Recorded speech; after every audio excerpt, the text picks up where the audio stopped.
স্বামী স্ত্রী উভয়ে যদি ধৈর্যশীল না হয়, সবরকারী না হয়, হুটহাট রিয়াকশন করে ফেলে, কখনো দাম্পত্য জীবনে সুখী হওয়া সম্ভব নয়।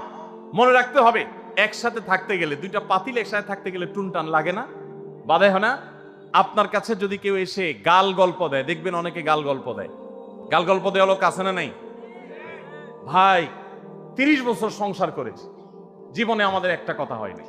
ডাহা মিথ্যুক, এ লোক ডাহা মিথ্যুক। আপনার 50 বছরের সংসারে কোনো বিষয় হয় না। হ্যাঁ, ঝগড়া করেন না সেটা ভিন্ন বিষয়, কিন্তু ভিন্ন মত হবে না, দ্বিমত তৈরি হবে না, নিজেদের মধ্যে ভুল বোঝাবুঝি তৈরি হবে না, একবারও হবে না জীবনে, অসম্ভব। মুহাম্মদ সাল্লাল্লাহু আলাইহি সাল্লামের ঘরে যদি হয়ে থাকে, আলী রাদিয়াল্লাহু তাআলা ফ্যামিলিতে যদি হয়ে থাকে, সাহাবীদের ঘরে ঘরে যদি হয়ে থাকে, আপনি কে? মনে রাখবেন, এই সমস্ত ডাহা মিথ্যা কথা শুনে আপনি চিন্তা করেন, হায় হায় রে, তাহলে আমার বউটা এত ডাইনি। আর মহিলা চিন্তা করে, আমি স্বামীটা এত অমানুষ, কত বড় ডাকাত।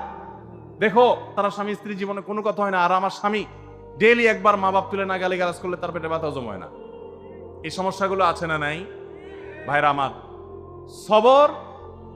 সবর করার জন্য, সবর করা সহজ হবে আগে থেকে যদি প্রস্তুত থাকেন যে এই সমস্যা হবে। কারণ দিন শেষে তিনি মানুষ, তার ভুল হতে পারে, একটা সময় তিনি তার ভুল বুঝতে পারেন। দাম্পত্য জীবনে